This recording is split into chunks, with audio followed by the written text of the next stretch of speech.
É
e a febre tomava o seu corpo.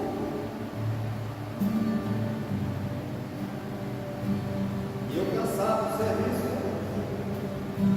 Naquela hora, eu dobrei os joelhos ali na cama. Falei, Senhor, eu estou tão cansado de levar essa criança agora de médico na madrugada, quando minha esposa já estava toda preparada. Ela tinha se arrumado tudo. E de repente me liguei com o choro. E quando eu olhei o corpo estava visível, ele desapareceu.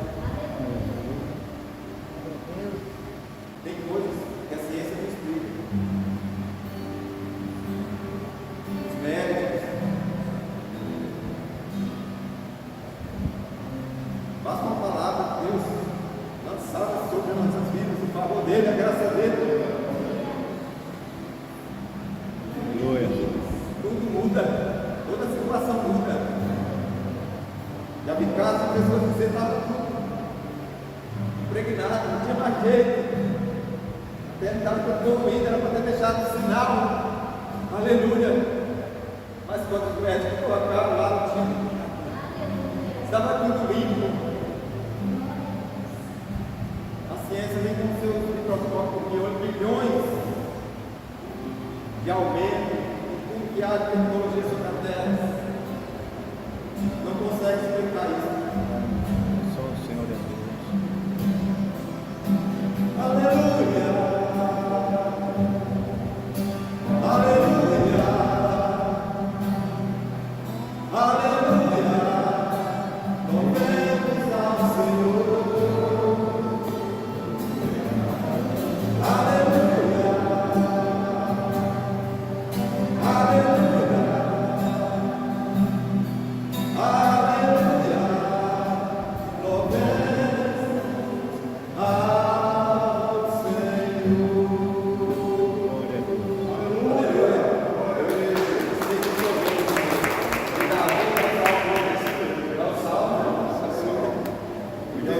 Terminou com testemunho, né? Como Davi também fazia, o salmista. Ele sempre, através do salmo, eles engrandeciam a Deus, dando o seu próprio testemunho, né?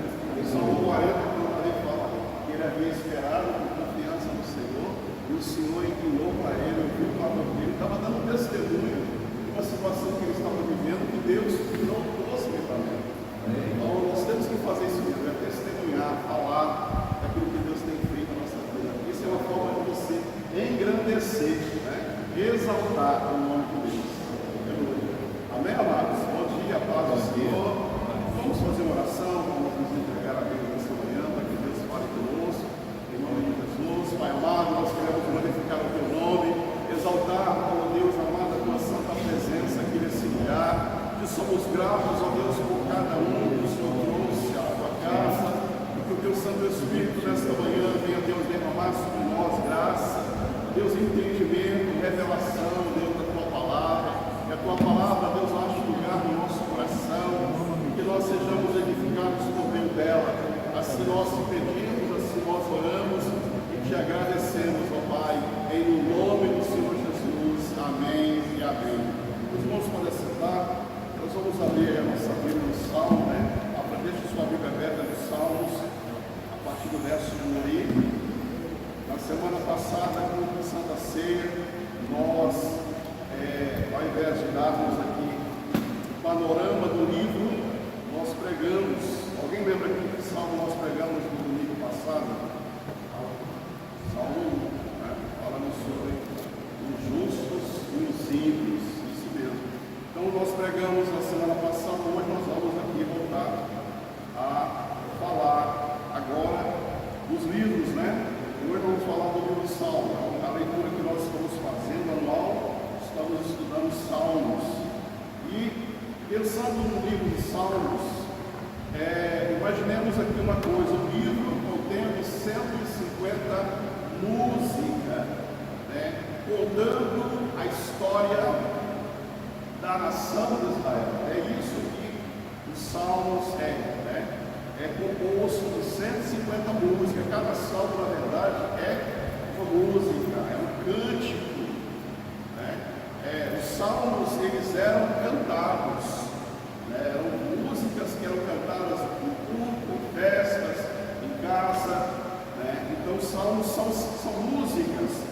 contam a história da nação e do relacionamento do povo com Deus. Você vê isso claramente, o salmista expressando gratidão, né? Às vezes confessando a Deus alguma coisa no seu coração, falando com Deus. Então o salmo expressa isso, né? Expressa a história do povo de Israel, como também o seu relacionamento com Deus. É isso que o salmo aqui retrata. Uma visão panorâmica do livro, algumas informações básicas. Nós temos aí o escritor, né, que não é apenas um, mas a maioria dos salmos foi escrito pelo rei Davi. Davi, ele foi o que escreveu mais salmos, mas há outros escritores também, outras pessoas que escreveram, né, foram autores de alguns salmos. Nós temos aí a data que foi escrito, 1430 a.C. até 425 a.C. Esse período foi escrito, né? Eram escritas as músicas, e aí, quando chega na data de 425 a.C., os 150, as 150 músicas, todas elas já existiam. O local que foram escritas é Jerusalém, a maioria deles foi escrito em Jerusalém, mas nós temos também salmos que foram escritos quando o povo estava ainda lá no cativeiro, né? Apesar que o povo não tinha desejo, não sentia às vezes vontade, até porque estavam sofrendo, né, de cantar, né?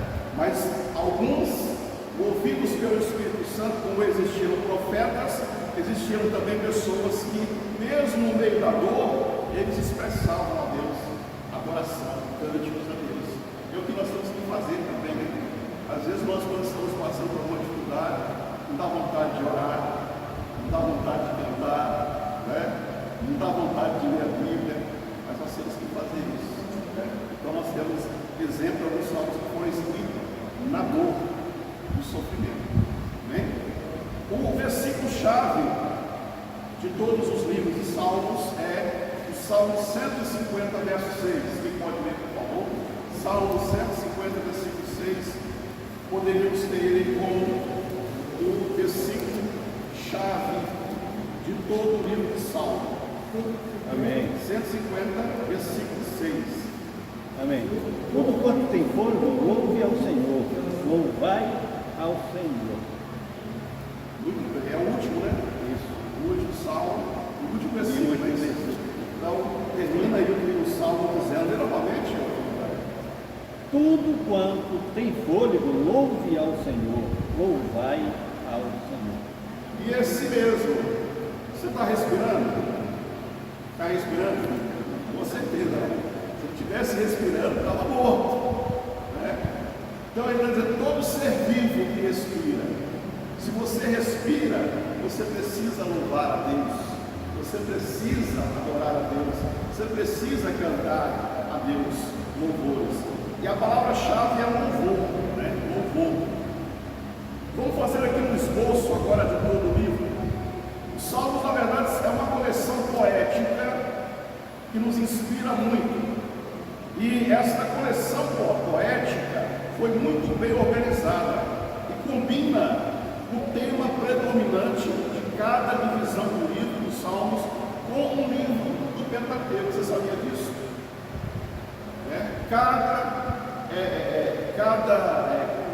Cada divisão, porque os Salmos, eu não sei na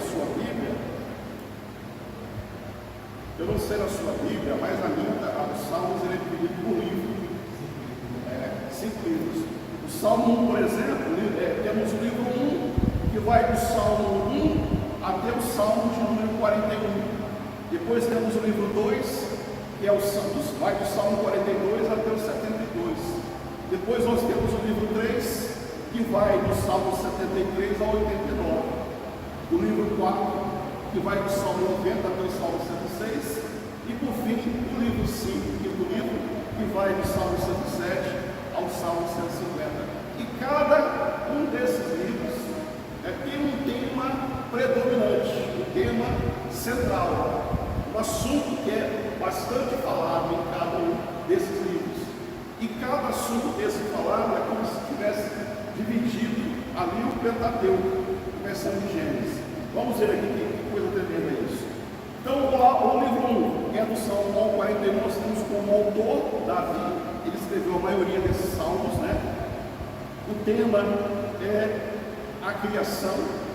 O que esta porção, esse primeiro livro, vai mais falar sobre a criação de Deus, Deus Criador, né? Vamos ler o Salmo de número 8, Salmo de número 8, que é um dos exemplos aí, né, que retrata esse tema, criação. Salmo de número 8, acharam? Eu vou ler aqui o Salmo, acompanhe comigo. Ó Senhor, Senhor nosso, quão magnífico em toda a terra é o teu nome, pois expuseste os céus a tua majestade. Da boca de pequeninos e crianças em leito, suscitaste força por causa dos teus adversários, para fazeres enriquecer o inimigo e o vingador. Quando contemplo os teus céus, obra dos teus dedos, e a lua e as estrelas que estabeleceste, que é o homem que dele te lembres? E o filho do homem que visites? Fizeste-o, no entanto, por um pouco menor do que Deus, e de glória e de honra o colaste. Deste-lhe domínio sobre as obras da tua mão, e sobre os pés tudo me puseste, ovelhas e bois, todos, e também os animais do campo, e as aves do céu, e os peixes do mar, e tudo que percorre as sendas dos mares. Ó Senhor, Senhor nosso, quão magnífico em toda a terra é o teu nome. Quando você lê esse salmo, isso não te lembra Gênesis? Fala da criação, fala que Deus criou o homem, Adão e Eva, deu a eles autoridade sobre toda a criação. O Salmo está retratando isso, né? Mostrando que, de fato, nessa primeira porção aí, o tema é criação. E retrata que livro? O Pentateuco, o livro de Gênesis. Então, o primeiro livro vai retratar a criação. No Pentateuco, no livro de Gênesis. Você sabe que a palavra Pentateuco significa 5, né? Então, é o 5º primeiro livro da Bíblia, quando fala Pentateuco. E a doxologia? Doxologia. O que é que esta palavra doxologia significa? Doxa, glória, logia, palavra. Então, palavra de glória, palavra de louvor, palavra de glorificação.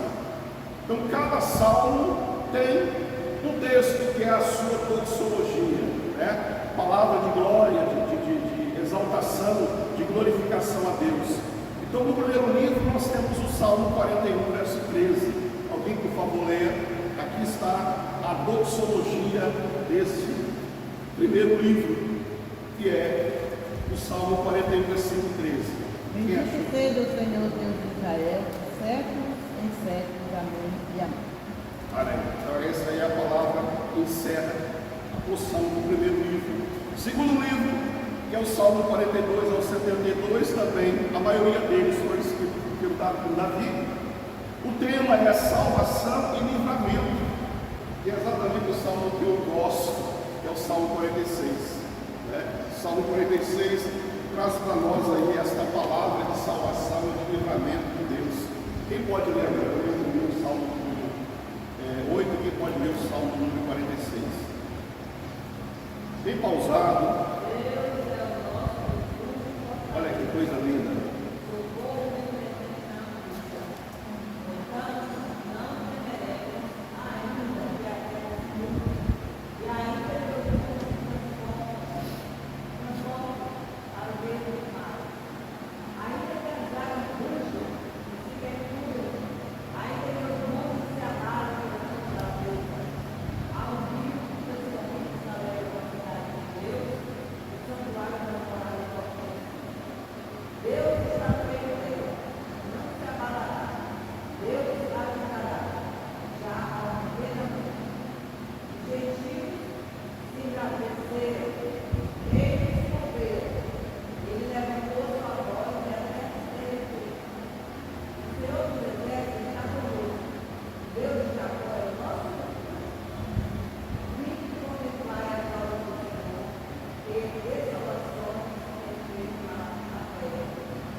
acontece no livro de Êxodo? Libertação. A libertação do povo, né? Deus tirando o seu povo do Egito, levando eles para a terra prometida. Aí nesse processo todo você vê a ação de Deus, a mão de Deus, o agir de Deus, né? A proteção de Deus. Por isso o salmista aqui nesse salmo, ele vai retratar isso, né? Salvação, livramento de Deus, né? Sobre o seu povo. E aí, com o livro nós temos o Pentateuco, o segundo livro aí, vai retratar a salvação e falando exatamente do livro de Êxodo. A doxologia desse salmo está aí no 72, versículo 19. Percebam isso, né? Sempre quando termina o livro, tem uma palavra de glorificação e de louvor a Deus. Aí no salmo número 72, versículo 20, encerra-se o livro, o segundo livro, segunda divisão do livro dos Salmos. Quem achou 72, versículo 19? Aqui acabam as orações de Davi, filho de Jessé. Não, no 19? 72, 19? ela está E bendito seja para sempre o seu nome glorioso. Encha-se toda a terra da sua glória. Amém e amém. Pronto, aí encerra-se, e o seguinte fala que assim encerra-se as orações de Davi. Né? Então, aí está a doxologia do segundo livro dos Salmos, do 42 ao 72. No terceiro livro, do 73 ao 89, nós já temos aqui como autores diversos, né? Não foi só Davi, foram vários autores aí desses livros aí, do terceiro volume. O tema é a santificação. Nós temos como tema a santificação do Salmo 73. Nós não vamos ler porque é um pouco longo, mas lá vai retratar o questionamento de Asaf, que era um levita na casa de Deus. Quando ele olhava para os ímpios, ele via a prosperidade dele, e ele, na sua integridade, buscando servir a Deus, ele dizia: sobre mim só vem sofrimento, só vem dor, só vem perseguição. E o ímpio é como se nada acontecesse com ele. E ele fala que, por ficar olhando isso, ele quase espeziou. Isso também acontece com a gente. Quando você começa a olhar para si, né? Olhar somente para si, Ter dó de mim. né? Sentir isso mesmo, né? Sentir um coitado, sentir um miserável, né? A pior pessoa do mundo, e todo mundo está contra você, né? Você não merece sofrer. Você é tentado a se desviar. Quando você olha para fora, você vê outras coisas acontecendo, você começa a olhar as pessoas que não servem a Deus, talvez não passando pela sua situação, mas você está passando exatamente porque você escolheu servir a Deus, você escolheu se separar para Deus, ser alguém exclusivo de Deus, como o povo de Israel era. O povo de Israel era a propriedade exclusiva de Deus. Quando nós nos separamos para Deus, o inimigo se levanta, as pessoas se levantam contra nós, aquelas que não servem a Deus se levantam contra nós, e isso é alguma coisa que nós temos que ter como natural, não é como algo sobrenatural. Eu passar a luta, a tribulação é algo sobrenatural. Não, querido, para você é algo natural, faz parte do processo de Deus, e Deus até vai permitir tudo isso para aperfeiçoar você, para santificar você. A santificação, um dos meios, um dos métodos que Deus mais usa é a dor, é o sofrimento, é o vexame, né? A humilhação, porque o ser humano por natureza é rebelde, é orgulhoso, né? E tudo isso Deus precisa tratar. Deus trata muitas vezes usando o ímpio. Pastor, como é que pode isso? Eu li Abacuque. Abacuque também entrou em parafuso. Quando ele via Deus tratando o povo de Israel, usando o ímpio, usando os caldeus, né? Deus usou a nação ímpia para purificar o povo da idolatria. A Babilônia, o povo quando foi levado embora para a Babilônia, Deus usou eles.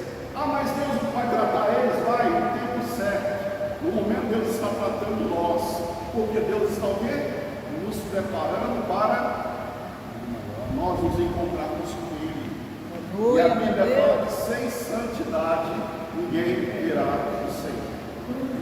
Né? Sem santidade ninguém verá o Senhor. A santidade fala desta separação, desta purificação, desta limpeza, desse trabalhar de Deus na nossa vida para tirar toda a sujeira, tirar toda a impureza. Você sabe como que o ouro é purificado? Né? O ouro ele não é encontrado puro, não. O ouro é encontrado cheio de impureza. Aí pega-se aquele pedaço lá, cheio de coisas impuras, e derrete-se pelo fogo.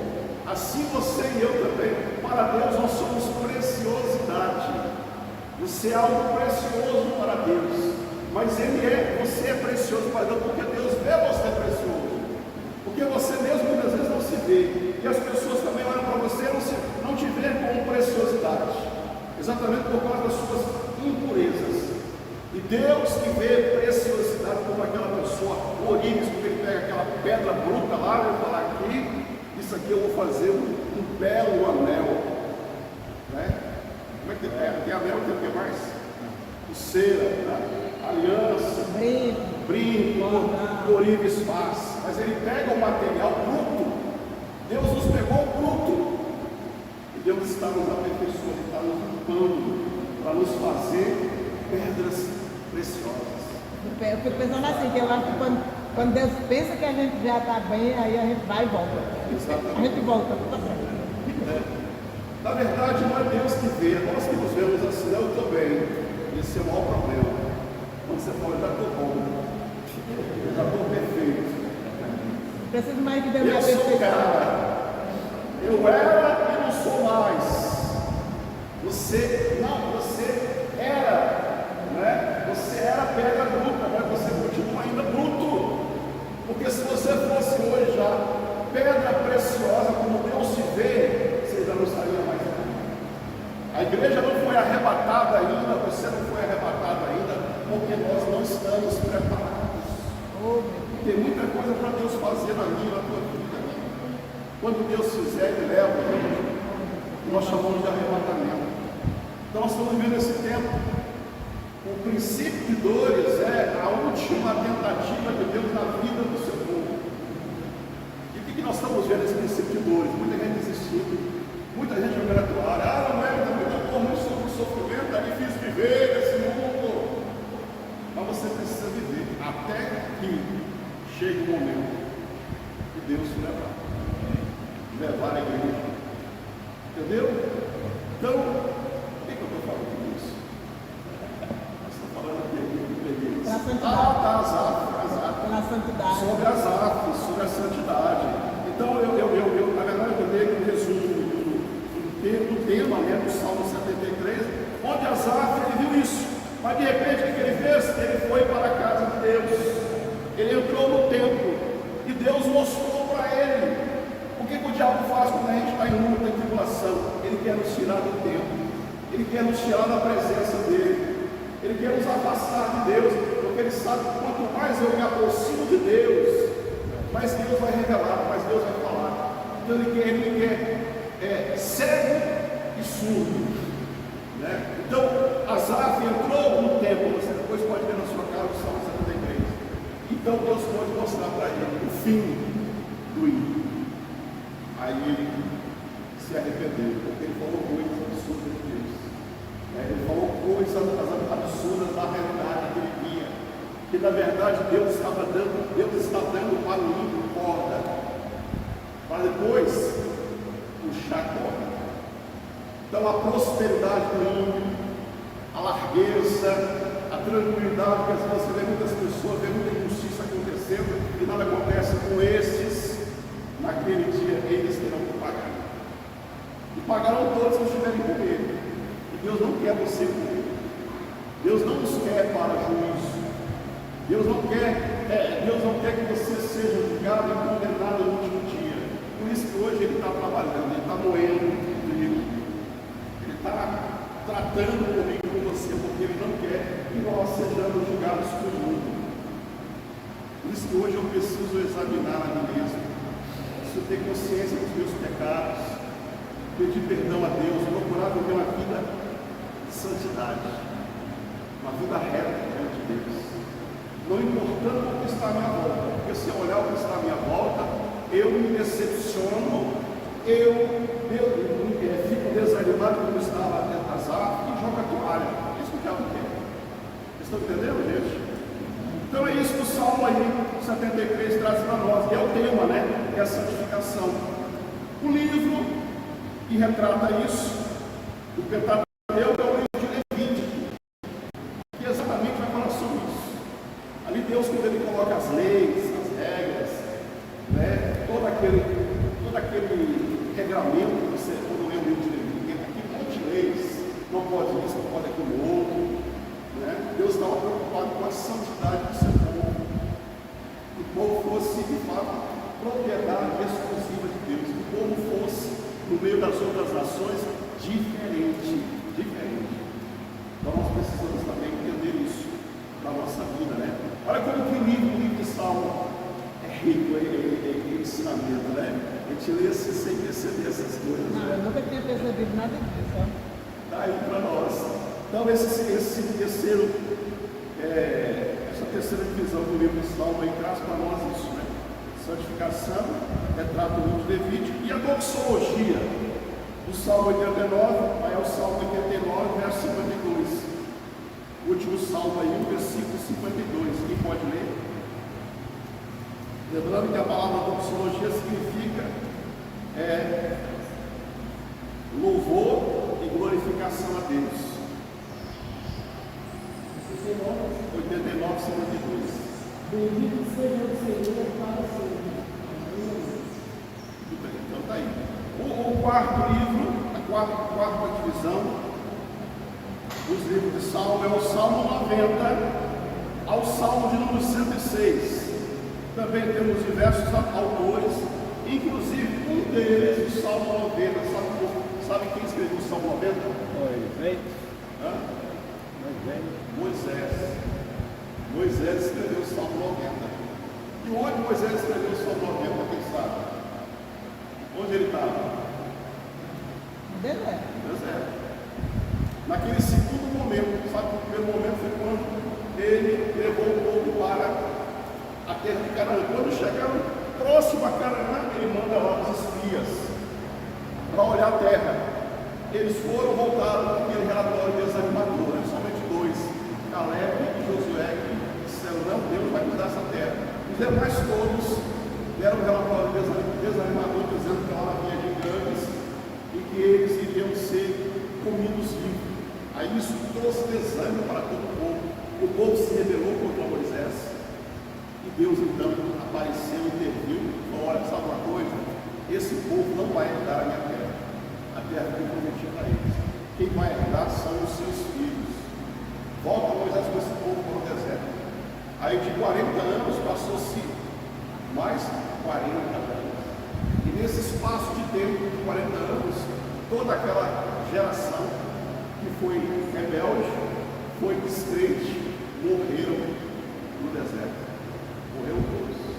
E Moisés viu todos eles morrer, inclusive os seus irmãos. Arão e Miriam morreram ali. Quando você lê o livro de, deixa eu ver se eu quero aqui, o livro de Números, você vê isso. Né? E ele também, porque quando chega no final ali, né, ele sobe ao monte, contempla a terra e não desce, ele morre lá. Então toda aquela geração foi morta. E aí, quando ele escreve o Salmo 90, se você ler o Salmo 90, você vai perceber isso, que ele vai falar da eternidade de Deus e da brevidade da vida do ser humano. Que Deus é eterno, Deus vive para sempre, o ser humano não. Né? Por isso que ele chega no Salmo 90, versículo 12, ele fala: Senhor, ensina-nos a contar os nossos dias, para que nós alcancemos corações sábios. Então veja que ele escreveu esse Salmo 90 dentro desse contexto, dentro dessa realidade. Né? Então está aí para nós Moisés como um dos autores. O Salmo 90 foi escrito por ele.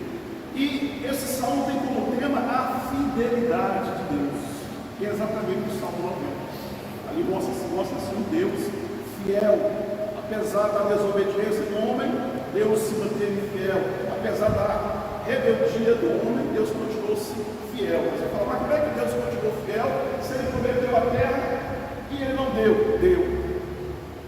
Deus havia prometido a terra de Deus, só que aqueles que não creram pereceram. Deus prometeu para você o céu, sim ou não? Amém. Deus prometeu para você a vida eterna, sim ou não? Sim. Mas a terra prometida, que é o céu, é para aqueles que são fiéis, é para aqueles que são obedientes. Os desobedientes e os incrédulos não herdarão a terra.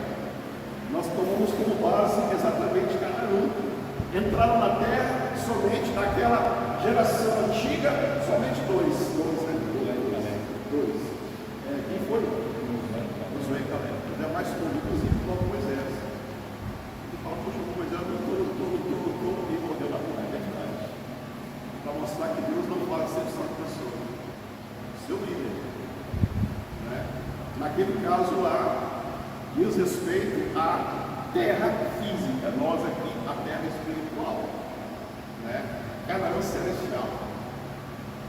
E é nesse texto também que nós baseamos E a os conquista, né, batistas. pastor? E a conquista, né? A terra não foi dada assim, tá aqui, entra.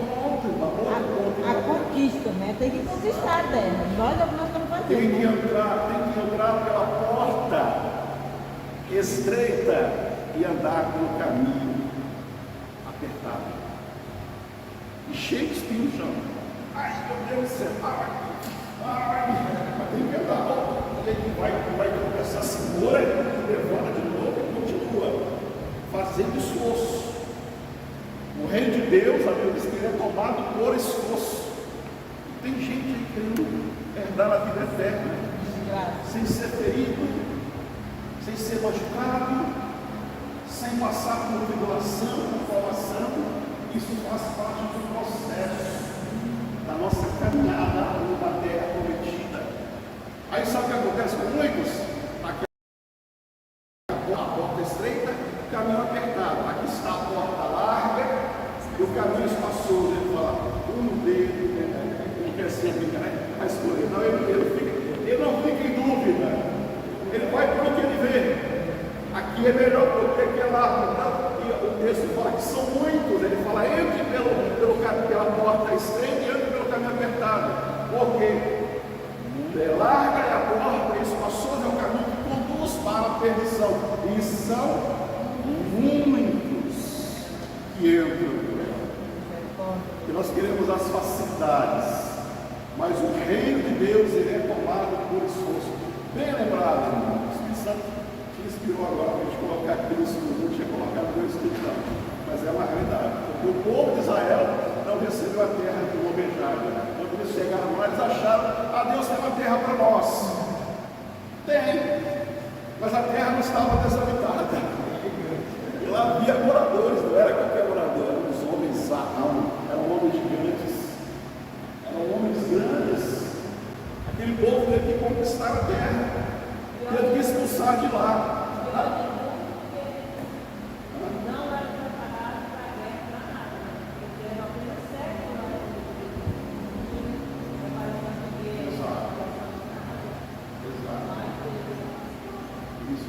Mas uma coisa que eu aprendo aqui é que, na verdade, isso foi proposital. O próprio Deus fala aqui, minha é a guerra, minha é a batalha. O Senhor, pela gerar por nós.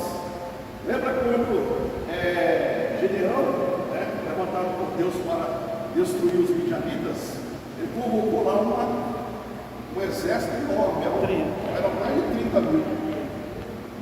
Eram mais de 30. Aí foi colocando algumas imposições e isso aí não saiu.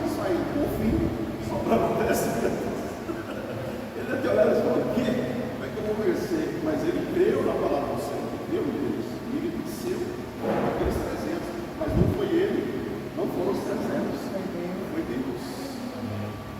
Deus vence sempre com a minoria, nunca com a maioria. Não busque a maioria. A maioria para Deus nem sempre vence. Quem vence é a minoria. A gente pode ver na Bíblia, Deus sempre contou com poucos.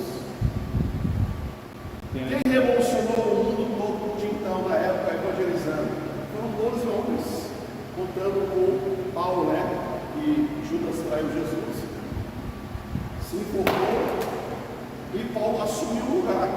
Paulo ele se diz o filho abortivo, né? O filho nascido fora de tempo. Quando reuniram seus discípulos ali no cenáculo, antes do derramamento do Espírito Santo, escolheram um para ser colocado no lugar de Judas. Lembra qual é o nome dele? Matias. Mas depois daquela escolha você vê mais o nome de Matias na Bíblia, no Novo Testamento, não. Pedro novamente se precipitou ali.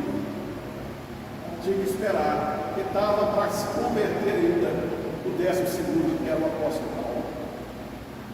Mas Paulo mandou com Jesus, verdade, como os discípulos não. Mas ele foi ensinado por Jesus depois que ele ressuscitou. Ele vai falar isso para nós em Gálatas. Depois que ele teve a experiência, ele foi para o deserto da Arábia, ali ficou 3 anos. Só depois que ele desceu para Jerusalém para ter com os discípulos. Lendo a Bíblia, para aprender. Lendo a Bíblia a gente quase não percebe isso, né? Mas é um estudo mais profundo, mais acurado, né? Como esse que nós estamos tendo aqui. Isso vai entrando na nossa mente, você vai começando a abrir os seus olhos, seu entendimento para muitos textos da Bíblia. Né? Teologia pura. Aí, depois, ele foi lá para o deserto, e no deserto ele fala que o que ele ensinava, ele não recebeu de homem algum, mas ele recebeu do próprio Jesus. E eles ressuscitaram. Ele foi ainda mais privilegiado, porque os discípulos andavam com Jesus em carne, encarnado. Ele conviveu com Jesus durante 3 anos. Quanto tempo foi o ministério dos apóstolos com Jesus? 3 anos. 3 anos. E Paulo também ele ficou 3 anos. passou 3 anos no deserto ali, aprendendo, recebendo toda a sua teologia, que depois ele ensinou. E ali havia choque dele, muitas vezes com os discípulos, porque ele foi chamado não para pregar para o povo judeu, ele foi chamado para pregar aos gentios. Para mim. Isso era outra. Foi chamado para mim. Para nós que não somos judeus. Então a gente vê isso, a gente fica maravilhado, né? Como que Deus age, como que Deus faz. Então o Salmo 90 fala da fidelidade de Deus, retrata o livro de Números, e a doxologia dessa porção, dessa divisão de livros, é o Salmo 106, versículo 48. Veja que sempre é o final do último livro dentro da divisão dos livros, né? Salmo 106, verso 41. Jesus amado. Olha aí.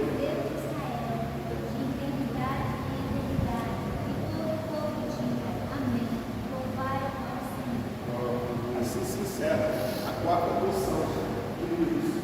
E a última porção é o quinto livro, que vai do Salmo 107 até o Salmo 150. Também temos aqui diversos autores.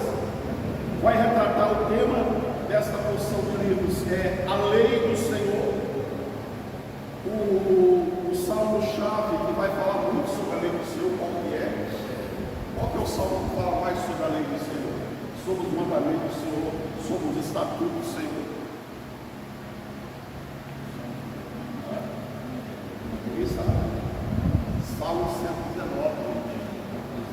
O que mais fala da lei do Senhor, dos estatutos do Senhor, os mandamentos do Senhor, falando da palavra de Deus, a lei, o estatuto, os mandamentos, né? Então o Salmo 119 é o texto chave que vai retratar todo o livro, o quinto livro, né? Do Salmo 107 ao 150.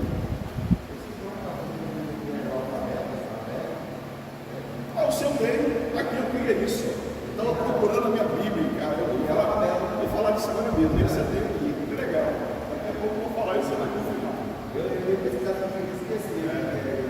Vamos falar disso. Guarda aí. Eu estava procurando Bíblia, que eu tenho umas 15 Bíblias. Não tem nenhuma, eu quero até repetir essa aí, né? Deixa eu ver se aí. Rapaz, acho que é um negócio que você tem. Aí a tia, olha só. Não diga assim, não. 17. Essa Bíblia é boa. Legal. Vamos lá, continuar aqui.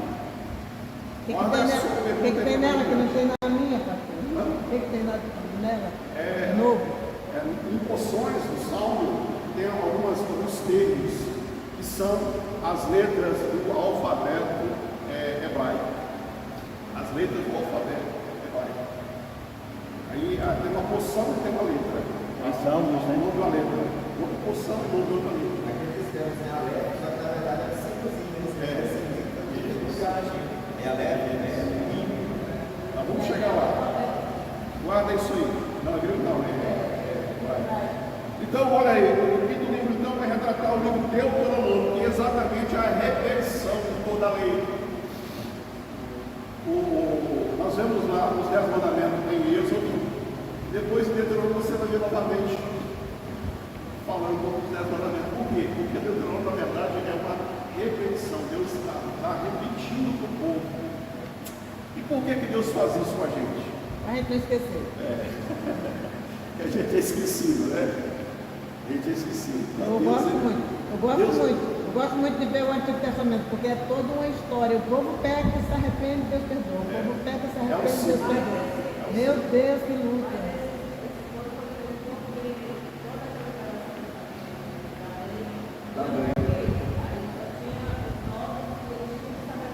Exatamente, olha, a professora explicando aqui, né?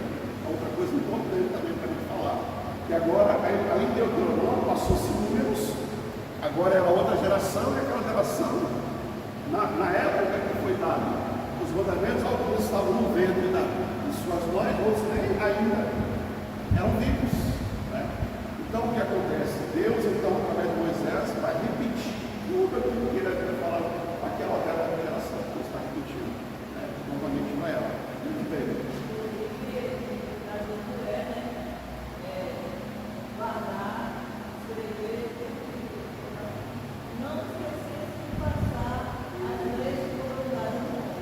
Exatamente.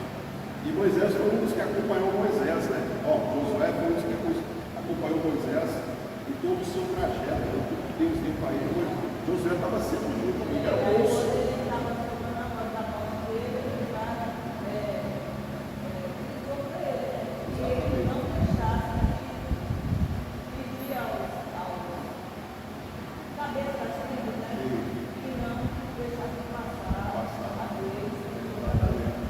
Uma coisa que a gente aprende também, eu acho que é no livro do próprio Deuteronômio, a orientação de Deus para que os pais ensinassem os seus filhos, em casa, andando, porque naquele tempo os filhos trabalhavam com os pais, hoje não pode mais, né? Os pais levavam os filhos para o trabalho e às vezes o filho ficava com a profissão do pai, o pai não ia, o filho dava continuidade, né? Se ele era marceneiro, Jesus, por exemplo, Jesus com José era carpinteiro, né? Ele é conhecido como o filho carpinteiro, ele também era carpinteiro, ele sabia também trabalhar madeira, né? Então era assim. Então, quando o pai ou a mãe estavam em casa, ali quando faziam as coisas, ia passando para os de forma oral, daquilo que eles haviam recebido dos pais. Acontece isso hoje. Isso hoje acontece com muitos crentes. Os pais às vezes jogam para a igreja, para a escola, a responsabilidade do ensino, o ensino moral, o ensino intelectual, de fato, a necessidade da escola, mas a questão moral. O ensino moral e o ensino sobre Deus, se os pais não passaram também. A conduta, o comportamento, isso aí é os pais que têm que passar por isso, que passam na palavra de Deus. Às vezes a gente quer passar, mas eu digo lá na minha casa, minha filha tem que ser assim, mas eu só vai dizer tudo quadrado. Daí é que Mas é por isso que os pais desistiram, por causa do confronto. Hoje o mundo está diferente. Hoje os filhos realmente são rebeldes. Mas não é por causa que eles são rebeldes que a gente fala, deixa eu falar. Tem que ensinar. Que a nossa parte Porque a é Bíblia fala assim, ensina o caminho uma criança que deve estar aqui quando for mais velho, não se desviar dele. E se desviar dele, ele não sabia a palavra. Pode em algum momento, se Deus tem um propósito para a vida daquele filho, Deus fazê-los lembrar daquilo que ele está fazendo em casa. E eles voltarem novamente para o caminho. Isso é importante, por isso que os pais têm que ensinar seus filhos o caminho da verdade. Naquele tempo era assim. Mas a Bíblia não mente, e ela continua dizendo: não cuida dos nossos, nós vamos pior que eu. Eu sofro muito com esse racismo, né? Porque eu tenho uma família toda limpa, né?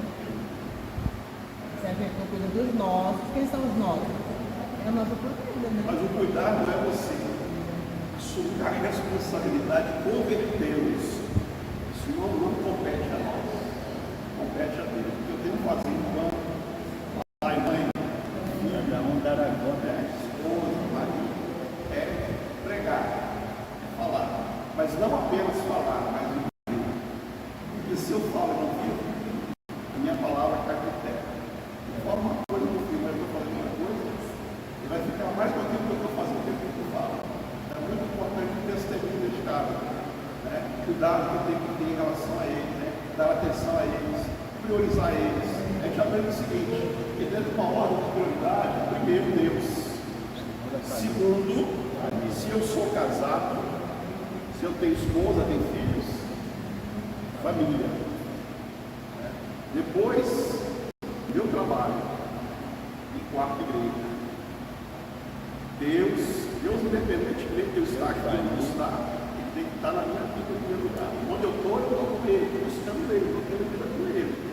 Aí eu tenho família, eu tenho que dedicar. Já vi pessoas que às vezes tratam muito bem os irmãos da igreja, os filhos da igreja, as pessoas da igreja em casa, trata mal.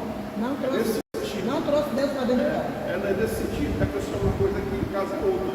Eu tenho que ser a mesma coisa que eu sou aqui. Se eu sou benção aqui, eu tenho que ser benção em casa. Quando falar dessa cuidado, diz respeito a isso.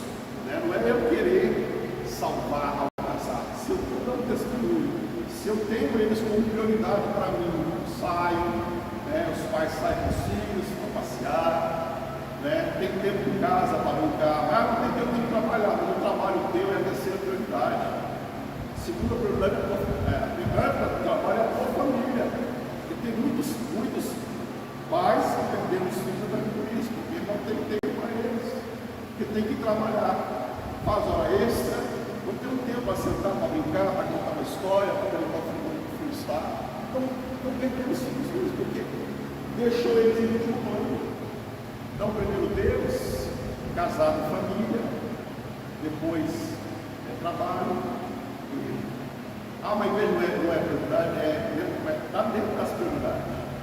Depois tem outras coisas, que a gente mistura tudo, né? Aí vira essa situação toda. E a gente pergunta, por que as coisas não estão dando certo para mim? Porque eu não estou priorizando aquilo que deveria ser prioridade. Entende? Podemos aqui. Então, a doxologia dessa proporção do livro é o Salmo de número 150. Todo ele, nós não vamos ler não, mas aí dentro está palavras de adoração e louvor e glorificação a Deus. Podemos aqui resumir o Salmo em uma sentença dizendo o seguinte: o povo de Israel aprendeu a ser justo e expressou louvor, gratidão, confissão e adoração a Jeová por meio de suas poesias. Mas será que os salmos são poesias? Você consegue enxergar o salmo como poesia? São, mas nós não conseguimos ver. Mas há três coisas fundamentais que nos tornam poesias. Três coisas fundamentais para definirmos como poesia. O que seria? Primeiro, as figuras de linguagem que há no texto. Os textos. Figura de linguagem. A forma que fala com Deus é muito poética. Fala de Deus. Mas é poesia.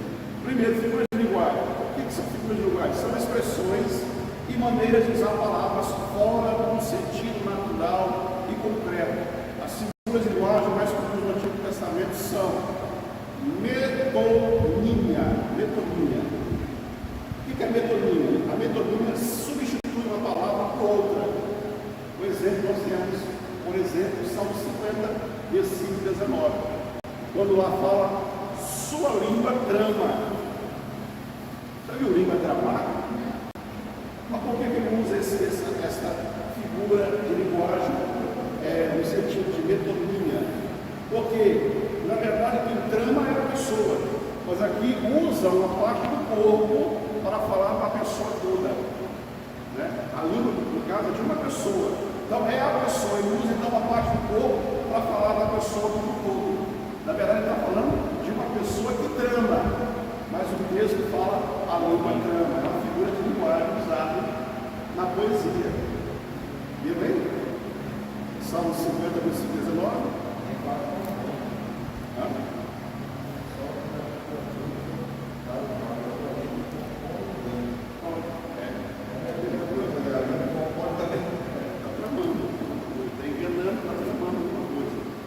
Mas está usando a palavra de língua aí, sua língua, né? O que eu quero chamar a atenção aqui é o termo usado, né? É uma palavra substituindo a outra, né? Em vez de colocar assim, o homem trama, o homem compõe, mentira, e colocar a língua dele como parte do todo. Ele usa parte para falar do todo. A poesia faz muito isso, é figura de linguagem. Outro termo também, merisma, outra figura de linguagem comum, merisma. O que é merisma? Usa dois opostos para significar o todo. Um exemplo, Salmo 139, no versículo 2, ele fala assim, ó, sabes quando me sento e quando me levanto, ou seja, o tempo todo. Se Deus sabe quando eu me assento e quando eu vou levantar, está vendo o tempo todo. Eu sentei aqui, levei 2 horas para me levantar. Ele sabe quando eu vou levantar. Ele sabe de todo o meu tempo. Mas o texto usa o assentar e o levantar como parte do tempo. Mas Deus está falando o tempo todo. Ele sabe de todo o meu tempo. Ele sabe de tudo que eu faço, do começo ao fim. É isso que merismo significa aqui. E a personificação atribui a atitude de pessoas ou animais a objetos inanimados, conceitos ou animais. Exemplo, Salmo 96, verso 11, quando fala, ruja o mar. Você viu o mar rugir? Quem ruge é o leão. Né? Mas é como se o mar, né, ele está dando aqui um conceito de algo, de um animal, né? O mar, mostrando, né, que assim como a água, aquela água, já viu como é que a água do mar faz, né? Principalmente quando você está à noite, né? Quando não tem ninguém lá, até assusta, né? Ele usa o fato do mar, o barulho do mar, como rugir do leão, né? Outra coisa fundamental para definir o salmo como poesia é o paralelismo. É o anunciado de uma verdade em 2 sentenças sinônimas, opostas ou complementares. Vamos aqui alguns exemplos de sinônimas. O Salmo 1, versículo 5, que usa o termo perverso. O sinônimo para perverso é pecador. Perverso e pecador é a mesma coisa, são sinônimos. Ele vai usar essas 2 palavras aí durante o Salmo. Ora vai chamar pecador, ora vai chamar de perverso. O ímpio está falando da mesma pessoa, são sinônimos. Oposto, Salmo 1, versículo 6. O salmista opõe o caminho dos ímpios ao dos justos. Ele faz aí uma comparação, né? Oposto. Ele fala do caminho do justo e do caminho do ímpio, mostrando uma oposição, né? Coisas diferentes. E complementário, Salmo 1, versículo 4, ele usa o termo palha. A palha aqui vai mostrar a pessoa que, quando ele fala palha, os ímpios são como palha, está ilustrando como que é a palha. É leve, né? Pega fogo muito fácil. Tem limpeza, né? A gente que soprou, ela voa. Fosforo queimou, assim tudo. Então ele usa esse tipo de complementação para demonstrar como o ímpio é.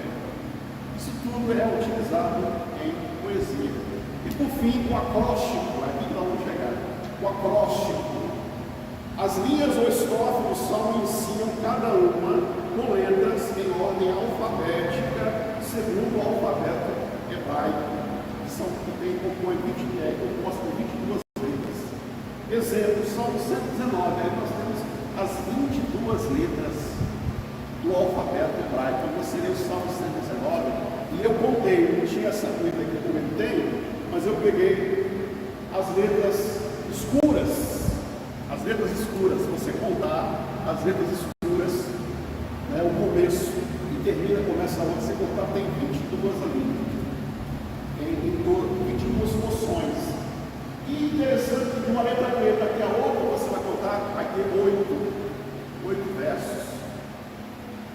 8 versos, 7, Salmo 119. Né? Então a soma de tudo ali vai dar 22 porções, dividida cada porção em 8 versos. Assim é composto o Salmo 119, certinho. E todas, no caso dele, a Bíblia dele não é hebraica, a minha não é, a sua não é, mas em hebraico a última letra, eu falo a última letra aqui, da linha, é todas elas, todas as últimas letras da linha vai terminar com a letra do alfabeto hebraico. Coisa perfeita, né? Quem escreveu esse salmo sabia, conhecia muito de poesia. Eu tenho vontade de conhecer como que era a poesia antiga, como que era feita, né? Então os poetas eles têm de usar palavras, letras para combinar uma com a outra, né? O Salmo 119 traz isso para a gente. Você vê o Salmo 119 tem todas as letras, não tem? O Salmo do alfabeto, as 22 letras da linha. O Salmo 19. E aí se você pegar de uma letra a outra letra, as estrofes aqui, eu deram 8 certinho, todas 8. Cada letra do alfabeto começa a ter 8. E todas. Não tem uma que tem 9, não tem 10, todas têm 8, certinho. Isso aí é próprio de poesia. E os outros livros também assim, né? Claro que pegamos o Salmo 119, porque ali você tem todo o alfabeto, mas os demais salmos começa com a primeira letra, a segunda, a terceira, a quarta, até terminar o salmo em ordem alfabética do hebraico. Isso aí é tremendo. Isso é poesia pura. E a pessoa que escreveu, ele de fato, foi o verdadeiro poeta. Amém? Outra coisa que fala de música, anotações musicais, que eu terminando, gente, isso aqui é fantástico. Os salmos, a primeira coisa que vemos antes da mensagem é a anotação musical. Você verá que além de específicas, são muito curiosas. Para os mais intrigados, vale a pena, fazer essa pesquisa, vale a pena uma pesquisa a respeito da música da antiguidade. Vejamos as anotações mais interessantes dos salmos em que constam tais anotações. Olha que interessante aí o Salmo 4. Em cima, não sei se você já leu na sua Bíblia, há alguns salmos que tem uma anotação em cima. Olha o Salmo de número 4 aí. A minha tradução tem assim: confiança em Deus na angústia. Depois tem uma anotação escrita assim, ó, Salmo de Davi ao mestre de canto com instrumentos de cordas. O que ele queria dizer com isso? Esse salmo aqui, quando cantado, deveria ser cantado usando instrumentos de corda, né? O autor do salmo, Davi, falou: esse salmo que eu escrevi, quando vocês forem cantar esse salmo, não esse instrumento de corda. Eu acho que é o salmo, Pastor, eu não sei se todas as Bíblias que estão no nosso celular são iguais, mas a Bíblia que eu tenho no meu celular, que eu gosto, porque onde eu vou eu leio, estou matando um tempo ali para esperar o médico, beleza, mas ela não tem título. Não tem. Não tem. O Salmo 90 está dito Isso eu aqui. gosto do papel. O Salmo 90 está dito aqui que foi escrito por Moisés. Está dito aqui no Salmo 90 que foi escrito por Moisés. Mas quem se apegou ao celular está perdendo muito. Não tem isso. Pobre. É uma leitura que você está, por exemplo, no médico, esperando para ser atendido, você lê ali. Você não tem como ficar levando a Bíblia. Porque antigamente você levava a Bíblia para Mas tudo. em casa eu tenho que Mas hoje, às vezes, você não quer levar a Bíblia, você tem o celular. Mas em casa, na igreja, gente, use o papel. O velho usa o papel. Bíblia, papel. Está se perdendo isso. Né? E o que acontece quando você usa o celular? Eu vejo isso aqui na igreja. Tenho certeza. Mas pastor, porque eu estou lendo a Bíblia no celular. Não fica só lendo a Bíblia. aproveita para ver. Aí você recebe um apito lá, silencioso, de novo. Você vai ver quem está mandando. A pessoa às vezes recebe uma mensagem muito curta. Aí você vai responder a mensagem. Aí a pessoa te pergunta e você vai responder. Não passou pregando, você está perdendo o seu tempo. Então faça isso quando você vir para a igreja. Né? Deixa ele vibrando. Não desliga não, porque tem alguns que pode ser uma emergência.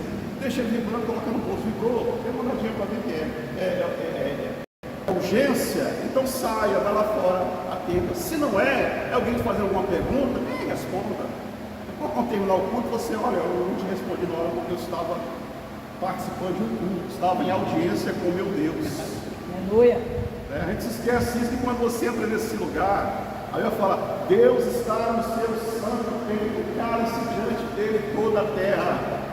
Nós temos que ter reverência quando estamos aqui na casa de Deus. Olha a importância desse culto, né? Cadê o povo ouvindo isso? Aí eu estou falando para pessoas que já sabem disso, que estão aqui. Mas está sendo gravado. O culto está sendo gravado e vai para lá. Então você que está em casa ouvindo, preste atenção. A Bíblia fala que Deus está no seu santo templo. Cale-se diante dele toda a terra. Nós, quando estamos aqui, temos que fazer silêncio para ouvir a voz de Deus. Quando você está conversando com alguém, alguém está conversando com você, você não vai estar prestando atenção no que Deus está falando com você. Aí você sai do culto e fala, quando foi bênção, eu não entendi nada que o pastor falou. Porque você não seguiu a lógica. Não seguiu a lógica da pregação. A pregação tem uma lógica. Ela tem um tema, ela tem uma afirmação teológica, até uma introdução, tem uma afirmação teológica e tem divisões, 3 ou mais, e uma conclusão que é o apelo. Aí se eu perco a lógica da pregação, eu não vou entender nada mesmo. Não vou entender. Aí vou sair, entrei vazio, vou sair vazio da casa de Deus. Porque eu fui priorizar outras coisas. Nós estamos falando de sentar. Mas aqui é uma benção, mas também se torna uma maldição. A gente vê que gente ali, você está pregando, a pessoa está ali. Tem uns que até tira foto. Uma selfie, eu estou aqui na casa de Deus. Você ora. Deus de toda a terra está falando. Você faria isso? Se eu tivesse como presidente da República, não para escutar isso, você faria. Né?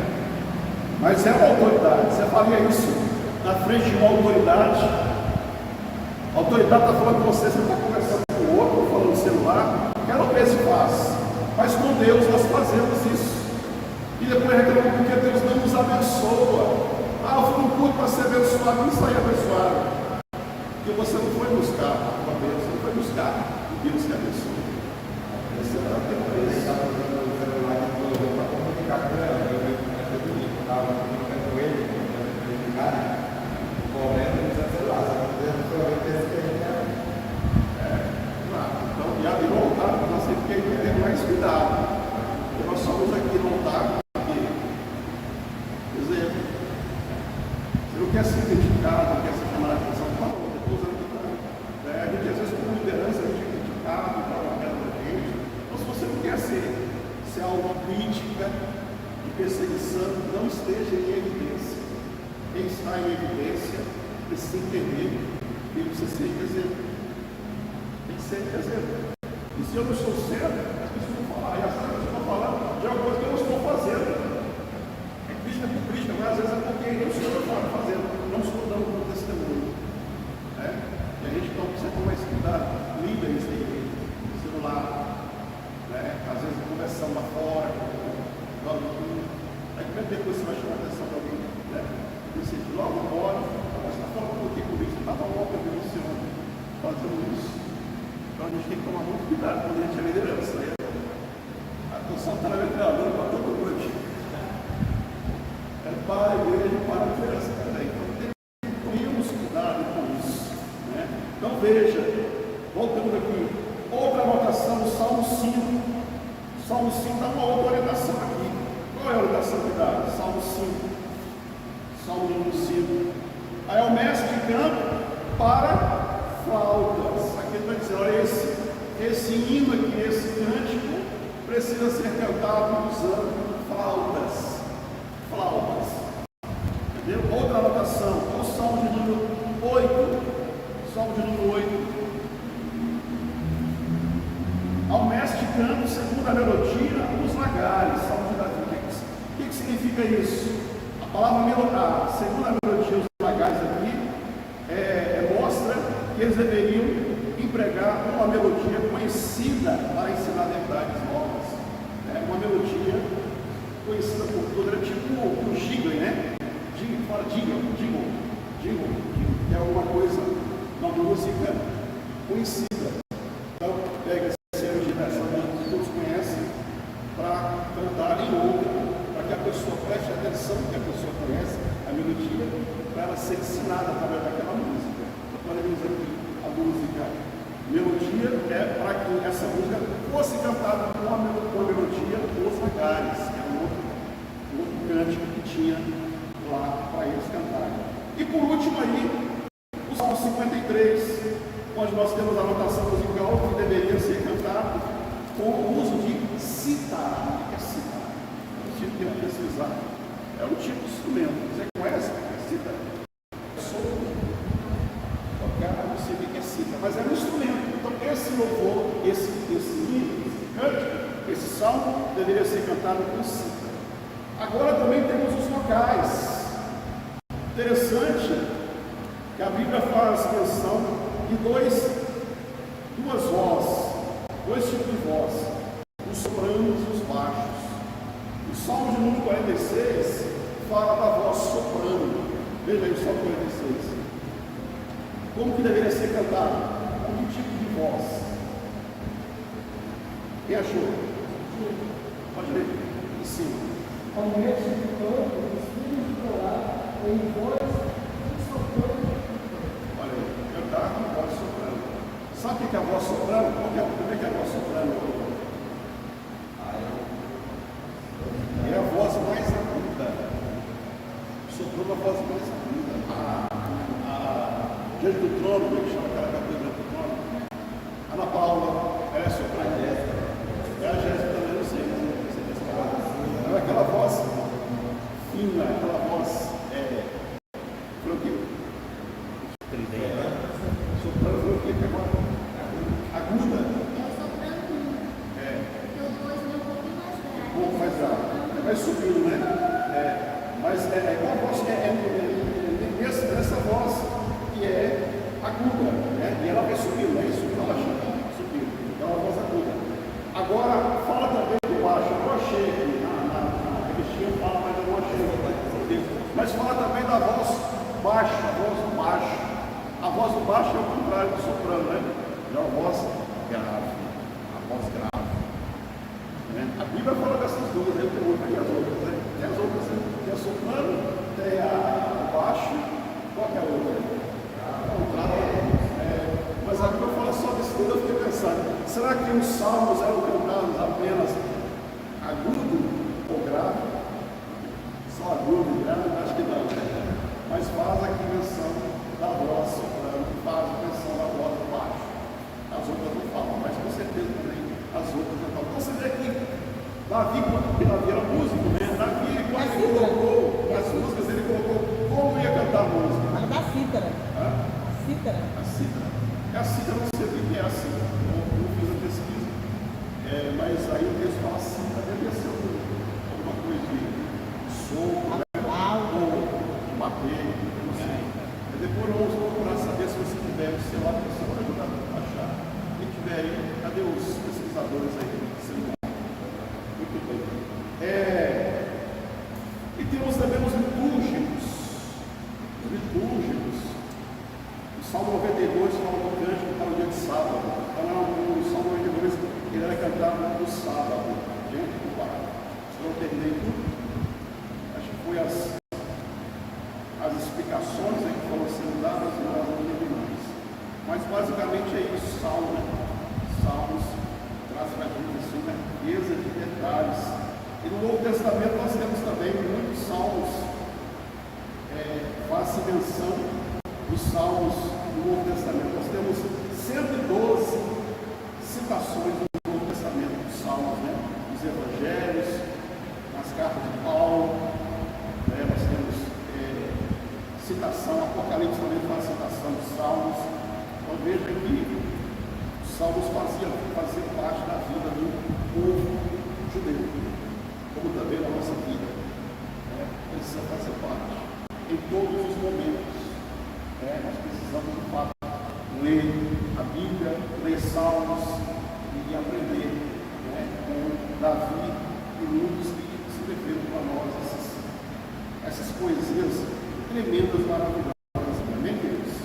Vamos ficar de pé, vamos orar, agradecer a Deus. Agora que isso aqui é só um resumo, imagina a hora que vier, nós vamos soltar o livro do livro. Pegar o livro de Gênesis e destrinchar o livro de Gênesis. Aí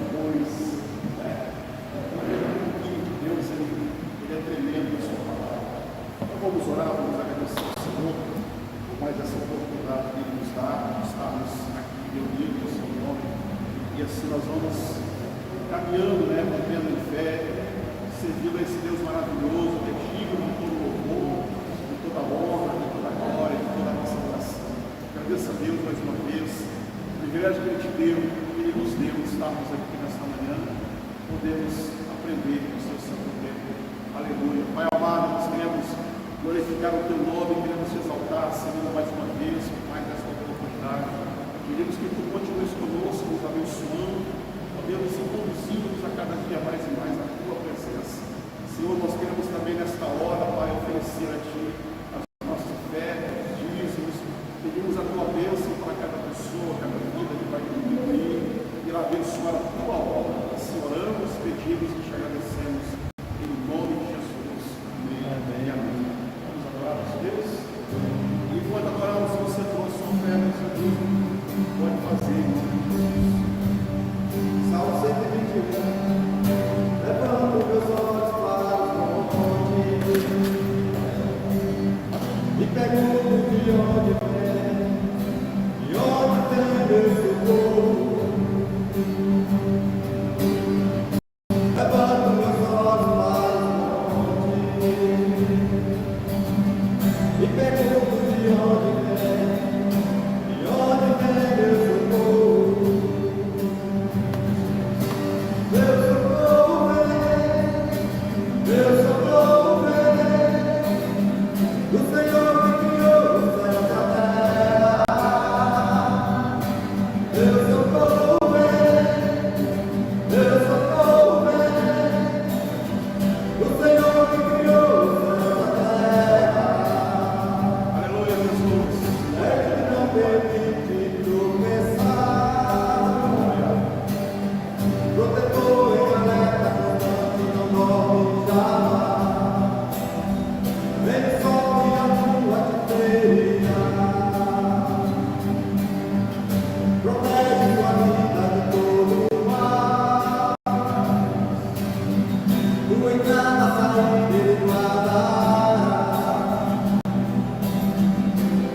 Esteja com cada um de nós e com todo o povo de Deus, desde agora e para sempre. Amém. Deus abençoe a todos. Até mais tarde.